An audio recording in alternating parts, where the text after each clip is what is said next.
Hi everyone, and welcome back to my kitchen. It is finally fall, which means that one, the weather's cooling down, so I'm more okay with using my oven, and two, squash are in season. So I thought that I would take this opportunity today to show you how to make spaghetti squash. Spaghetti squash is probably one of those things you've heard of, but you've had no idea how to make. And so my goal today is to show you how to prepare spaghetti squash, the basic steps for that. And then additionally, I will be making a broccoli cheddar spaghetti squash recipe. So let's get started. And today I have a special guest, sous chef Boo Pauls. Welcome to the kitchen, Boo. Oh, you're done? Okay, bye, Boo. For those of you who have never seen a spaghetti squash before, this is what it looks like. Fairly large. If I hold it up against my hand, it's about that big there. So what I'm going to do first is I'm going to go similar to if you're baking a potato. You want to create air pockets so that the squash can breathe. So I'm just going to do this all around. And so once I've done that, I am going to then stick this in the microwave for 5 minutes. And the reason why I do that is so that it's easier to cut in, because if you've ever tried to cut into a large squash like this before, you've probably found that it's really difficult. So by putting in the microwave for 5 minutes first, this will help to soften it a little and make it easier for us to cut. So I'm going to go take care of that, and then we'll come back and we'll take a look at our next step. All right, so it has now been 5 minutes, so I am going to take out our spaghetti squash. Before I do though, I want to point out the fact that before you get started with this recipe, make sure that you turn on your oven to 350 degrees. That will ensure that by the time you are ready to put it in the oven, your oven will already be preheated. So let's go ahead and take this out. Okay, so now that it's out of the microwave, we are going to cut into it. It's still going to be a little difficult to cut into, but it's going to be much easier than it would have been if it had not been microwaved previously. It would be much more of a chore. So try to get it as even as possible. I know since it is still a little tough and it's also a little hot, which I might have my heating pad over here. There we go. Okay. Just because that is warm. So yeah, try as best as you can to get it down the center, but again, it's probably not going to be perfect. I can already tell mine's not perfect. And you know what? That is okay. It is okay to not be perfect in life, right? Okay, so we're going to cut that open. Oh, that is not going well. Let's try to cut that a little more here. There we go. Okay. Well, not my best job, but you know, that is okay. It's about how it tastes, right? So now what we're going to do, this might remind you kind of a pumpkin, which pumpkin and spaghetti squash are both squash, so that makes sense that they'll look similar.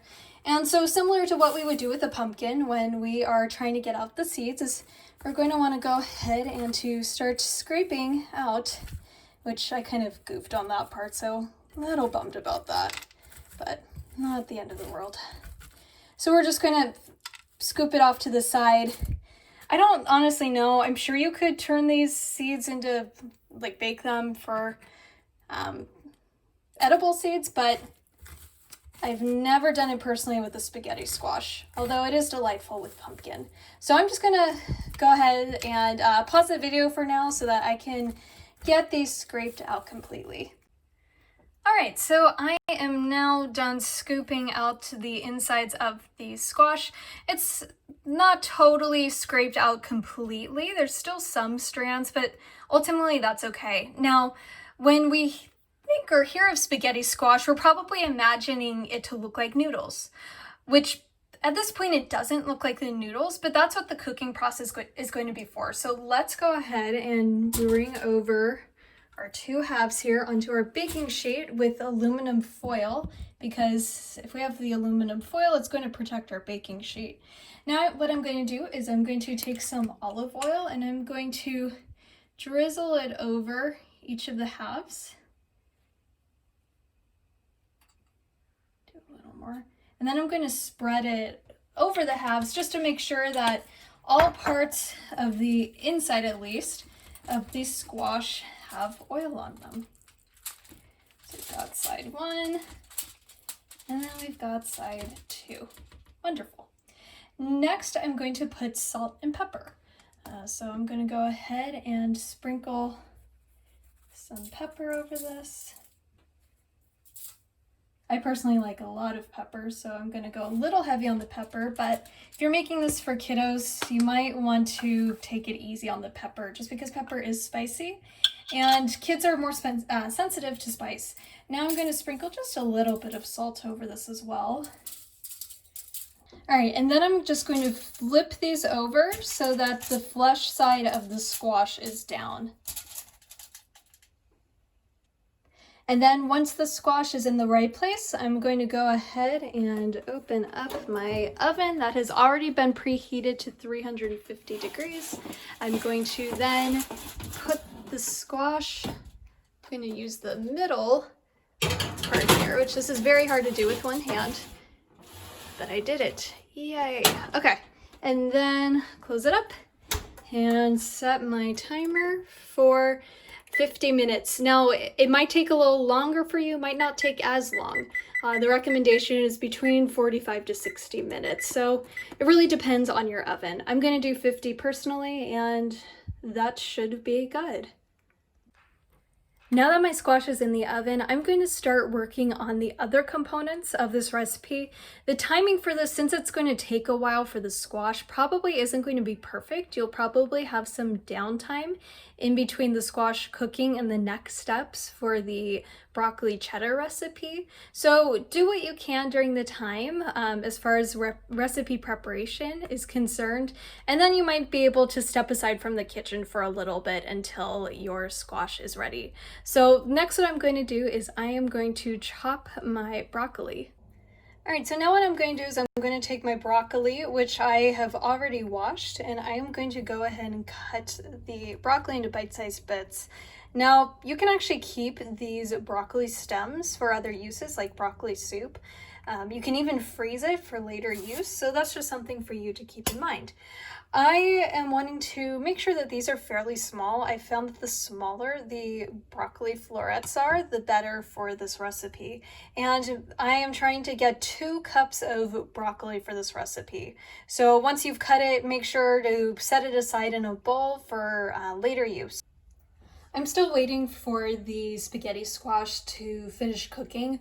While I'm waiting for that though, I figured I'm at a good time to be able to start cooking the garlic and broccoli. So what I'm going to do is I am going to take about 3 minced cloves of garlic, and I'm going to put it in my pan that's already heated and the oil's heated as well.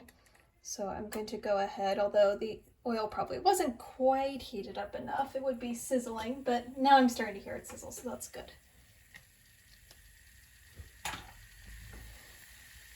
I figured that now would be a good time while I am still waiting for my spaghetti squash to cook. It's got about 20 minutes left to go ahead and start cooking up some garlic. So I've got a little bit of olive oil, I think maybe about a teaspoon of olive oil. And then this is about 3 cloves of garlic that's been minced. So I'm going to ever so briefly cook this just so it begins to have more of a fragrance. And then what I'm going to do is cook the broccoli.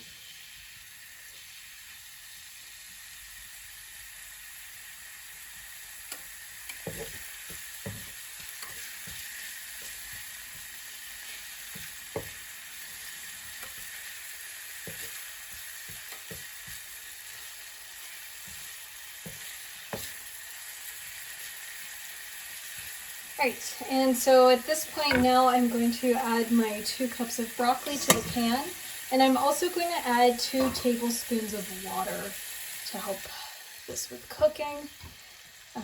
So now I'm going to cook this for approximately 3 to 5 minutes until the broccoli has started to become tender. I am now done with the broccoli. As we can see, it is a nice bright green color. And when I feel it, I can tell that it has cooked. So now what I'm going to do is I'm going to set this aside in a bowl. And I'm going to continue waiting for the spaghetti squash. I've got about 10 minutes left on it. And then we will proceed with the next step for the spaghetti squash recipe. The timer just went off, so what I'm going to do now is I am going to check to see if this is actually done. I'm going to grab my heating pad here, and pull this out a little, and then what I'm going to do is I'm going to grab a fork and I'm going to press it through the skin, which this went through fairly easily, so this tells me that it is good to go for us to take out and to start taking the flesh out of the skin of the spaghetti squash. I'm going to now need to make sure that I start scraping this out. So I've got my two different halves here. The one half I've started doing that, the other half I haven't. We can see now that it's starting to live up to its name. As I was scraping this one, it started to look more like spaghetti. And so how I did that was I just took two forks and I started just scraping away at them here, and then it starts to create that noodle-like effect. So I'm just going to keep doing that. Then I'm going to add it to my bowl that had broccoli and garlic, and then I also added a teaspoon of red chili flakes. Once I've put all of the spaghetti squash in here, I'm also going to add a third cup of Parmesan cheese. Alright, so here is what my mixture now looks like. I've got the spaghetti squash, the broccoli, the garlic, red chili flakes, and then also a third cup of Parmesan in here. Now what I'm going to do is I'm going to bring this back over to my baking sheet, and I'm also going to bring over the two shells here. I'm going to put them back on my baking sheet. And then what I'm going to do, and really this is pretty optional, but I'm going to actually take my mixture and put it back into the shells. So I will show you what it looks like once I'm done. Now that I've stuffed these shells with the filling, I'm going to now sprinkle a 1/4 cup of cheese on top of both halves. So this is 1/4 cup of cheese going on the one side and then a 1/4 cup of cheese going on the other side, approximately. The recipe that I was initially taking this from uses mozzarella cheese, so feel free to experiment with different types of cheeses. I've done it with both mozzarella and cheddar, and I personally prefer the cheddar, so that's what I'm going with here. So now what I'm going to do is I already put my oven on broil, and I put it on high broil. So what I'm going to do is I'm going to put this back in the oven for literally maybe about 2 minutes. I don't want my cheese to burn, but I want it to get a nice golden color, so I'm going to go ahead and do that. I'm not going to demonstrate that part in this video only because I need to keep an eye on this, because it can very quickly change from being perfect to being burnt, and I'd rather not have a burnt dinner, so I'm going to go ahead and do that now. And here is the final product. As we can see, we are starting to get a nice golden color on here. Like I said, you really want to make sure that when you broil anything that you keep a close eye on what you're working on, because again, it can broil really quickly and it can go from looking nice like this to being black and inedible. So that's something that we don't want to do.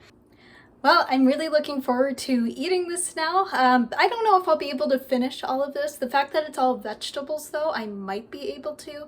But anyway, this makes for a nice presentation if you're trying to impress whoever you're trying to cook for. However, if you're in a rush, you can skip that last step of broiling the cheese and you can just mix the cheddar cheese in with the mixture and not put it in for the additional couple minutes for the broil. Anyway, thank you so much for watching, and until next time, take care.